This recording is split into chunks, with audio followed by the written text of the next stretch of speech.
అధికారులను పావులుగా వాడుకొని సీఎం జగన్ పింఛన్లను ఆలస్యం చేస్తున్నారన్నారు నిట్టం రఘురాం.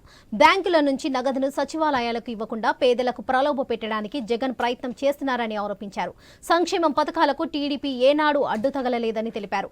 ఇకనైనా మా పార్టీపై నిందలు వేయడం మానాలన్నారు రఘురాం.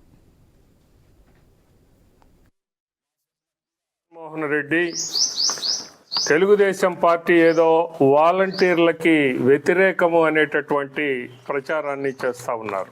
తెలుగుదేశం పార్టీ వాలంటీర్ల వ్యవస్థ పట్ల ఏనాడు కూడా వ్యతిరేకతని కనపరచలేదు. ఏమంటే ఈ రోజున వికలాంగుల్ని, వయోవృద్ధుల్ని, ఈ వృద్ధులందరినీ, ఈ రోజున పెన్షన్దారులందరినీ కూడా ఈ రోజున సచివాలయాలకి రప్పించటము, అక్కడికి వాళ్ళు ఇబ్బంది పడుతూ రావటం అనేది, అలాగనే రానటువంటి వాళ్ళని వీళ్లే మంచాలు ఎక్కించి తీసుకొని మంచాల మీద పడుకోబెట్టి కావాలని సచివాలయాలకి తీసుకొని వస్తూ దీని వలన వాళ్ళు ఇబ్బంది పడుతున్నారు. దీనికి చంద్రబాబే దీనికి